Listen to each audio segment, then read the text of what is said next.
Hello everyone. आज का हमारा विषय है अकबर की राजपूत नीति। आज हम अकबर की राजपूत नीति पर चर्चा करेंगे। तो आइए देखते हैं कि अकबर की राजपूत नीति क्या थी। 16वीं शताब्दी के उत्तर में भारतीय राजनीति में राजपूतों का महत्वपूर्ण स्थान था। दिल्ली सल्तनत की कमजोरी का लाभ उठाकर अनेक राजपूत राज्यों का उदय हो गया था और इन राज्यों में प्रमुख थे अंबर, मेड़ता, गोंडवाना, कालिंजर और मारवाड़ के राज्य थे। अकबर प्रथम भारतीय मुसलमान शासक था जिसने राजपूतों के प्रति एक सुनिश्चित और सुनियोजित नीति निर्धारित की। राजपूत जो हैं वह अपनी निर्भीकता, आत्मसम्मान और बलिदान के लिए प्रसिद्ध थे। अकबर कम पढ़ा लिखा होते हुए भी इस बात को अच्छी तरह जानता था कि मुग़ल साम्राज्य को भारत में स्थायी बनाने के लिए अगर मुग़ल साम्राज्य को भारत में स्थायी बनाना है तो उसे हिंदुओं और विशेषकर राजपूत के साथ मित्रता का संबंध बनाना होगा। जब राजपूतों के साथ अकबर का अच्छे संबंध रहेंगे तभी मुग़ल साम्राज्य भारत में स्थायी रहेगा। अकबर ये जान चुका था। अकबर यह भी बात जानता था कि राजपूतों की पराजय देश की पराजय थी और राजपूतों की विजय देश की विजय थी। अगला हमारा हेडिंग होगा अकबर की राजपूत नीति को प्रभावित करने वाले तत्व। अर्थात हम ये जानेंगे कि अकबर की जो राजपूत नीति है वह किस तत्व से प्रभावित होती है। तो पहला है अकबर का व्यक्तिगत प्रभाव। अकबर का व्यक्तिगत प्रभाव ऐसा था कि वह चाहकर भी राजपूतों से घृणा नहीं कर सकता था, क्योंकि उसका जन्म एक राजपूत के घर में ही हुआ था जब उसके पिता हुमायूं निर्वासन का जीवन व्यतीत कर रहे थे। उसे ये बात हमेशा याद रहती थी कि उसका जन्म राजपूतों के घर हुआ है और उसका लालन पालन भी राजपूतों के घर हुआ है। इस प्रकार वह राजपूतों के प्रति कठोर निर्णय नहीं ले सकता था। और दूसरा है भारतीयों का विश्वास प्राप्त करना। अकबर जानता था कि मुग़ल साम्राज्य की जड़ें भारत में मजबूत नहीं है और इसे मजबूत करने के लिए राजपूतों का साथ होना जरूरी है।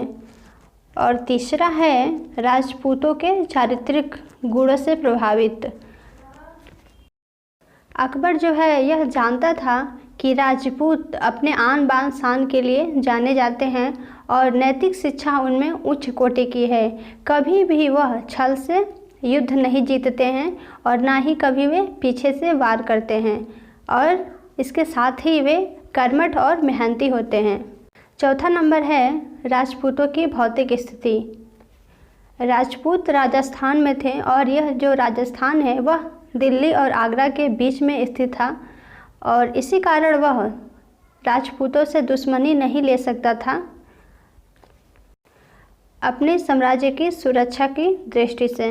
पांचवा है साम्राज्य विस्तार एवं उसके स्थायित्व के लिए आवश्यक। अर्थात मुग़ल साम्राज्य के विस्तार के लिए और उसको स्थायित्व प्रदान करने के लिए यह आवश्यक था कि वह राजपूतों से मित्रता करे और युद्ध की पृष्ठभूमि तैयार ना करे। छठा नंबर है उदारता एवं सहिष्णु की नीति।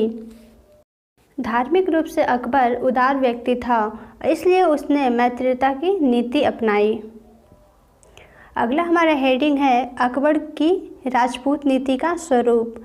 आइए अब देखते हैं कि अकबर की राजपूत नीति का स्वरूप क्या था। राजपूत राज्यों का भारतीय राजनीति में महत्वपूर्ण स्थान को देखते हुए अकबर ने राजपूतों के प्रति एक निश्चित नीति निर्धारित की, परंतु सभी राज्यों के साथ एक प्रकार की नीति नहीं अपनाई। उसने विभिन्न राज्यों के लिए लगभग 3 प्रकार की नीति अपनाई।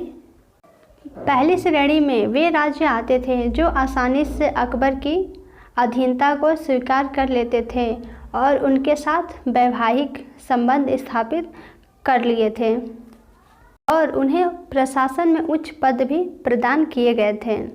और द्वितीय श्रेणी में वे राज्य थे जिन्होंने प्रारंभ में तो अकबर का विरोध किया, परंतु उसकी शक्ति को देखते हुए सम्मानजनक समझौता कर लिया। तीसरी श्रेणी में मेवाड़ जैसा राज्य था जिसने अकबर की अधीनता स्वीकार नहीं की और अकबर को जीवन पर्यंत मेवाड़ से युद्ध करना पड़ा। अगला हेडिंग है राजपूत नीति की विशेषता। तो आइए देखते हैं कि अकबर की राजपूत नीति की विशेषताएं क्या क्या थी। पहला है वैवाहिक संबंध स्थापित करना। अकबर ने राजपूतों को अपनी ओर मिलाने के लिए वैवाहिक संबंध स्थापित किए थे। जब 1562 ईस्वी में अकबर अजमेर जा रहा था तो भारमल ने अपनी पुत्री के विवाह के लिए प्रस्ताव प्रस्तुत किया और 1562 में यह विवाह संपन्न किया गया। भारमल ने उच्च मनसब प्रदान किए गए। उसके पुत्र भगवान दास के पुत्र जो थे मान सिंह को भी मुगल सेना में सम्मानजनक स्थान दिया गया और इस विवाह से एक पुत्र का जन्म हुआ जिसका नाम था जहांगीर। इसके बाद बीकानेर के शासक राव कल्याणमल और जैसलमेर के शासक या जैसलमेर के राजा हर राय के साथ भी वैवाहिक संबंध स्थापित किए। 1588 ईस्वी में भी जहांगीर का विवाह भगवान दास की पुत्री से हुआ जिससे खुसरो का जन्म हुआ। इसी खुसरो का दूसरा नाम है शाहजहां जो आगे चल के मुगल साम्राज्य का शासक बनता है। इस प्रकार वैवाहिक संबंध स्थापित करके अकबर ने, और दूसरा नंबर है राजपूतों को मुगल सेना व प्रशासन में स्थान देना। अकबर ने सेना में बहुत बड़ी संख्या में राजपूतों को भर्ती किया और उन्हें प्रांतीय शासक एवं मनसबदार भी बनाए गए। अर्थात अकबर ने मुगल सेना में उन्हें भर्ती भी किया और जो प्रांतीय शासक थे उन्हें मनसबदार भी बनाया। जैसे राजा भारमल, भगवान दास, मान सिंह, टोडरमल, बीरबल आदि अकबर के मित्र एवं प्रमुख सहायक थे। बीरबल अकबर के अभिन्न मित्र था और नवरत्नों में भी शामिल था और राजा टोडरमल ने अपने राजस्व व्यवस्था के माध्यम से अकबर की महान सहायता की। इसी प्रकार भगवान दास और मान सिंह ने सैदव अभियानों में अपना अमूल्य योगदान दिया। अकबर की इस नीति से मुगल दरबार में राजपूतों की संख्या बढ़ गई जिस पर अकबर अत्यधिक विश्वास करता था। अकबर के प्रति पूर्णतः समर्पित थे।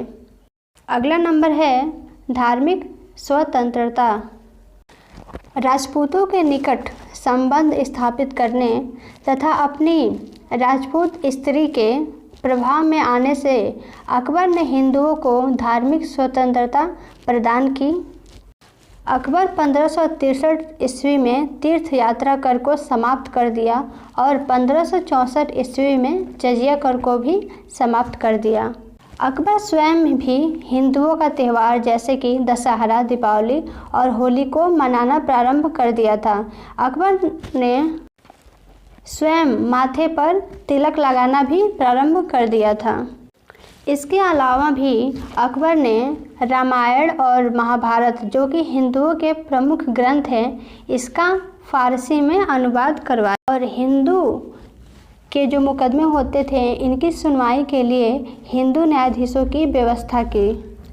उसने हिंदुओं के झरोखा दर्शन और तुला दान जैसी प्रथाओं को भी अपनाया और गौ हत्या को भी प्रतिबंधित किया।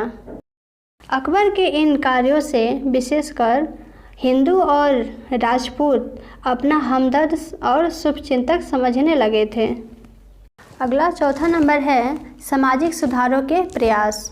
धार्मिक स्वतंत्रता प्रदान करने के अतिरिक्त अकबर ने हिंदुओं के समाज में प्रचलित अनेक प्रथाओं को जो कुप्रथाएं थीं इनको दूर करने का भी प्रयास किया, जैसे कि बाल विवाह को प्रतिबंधित किया और सती प्रथा को भी बंद करवाया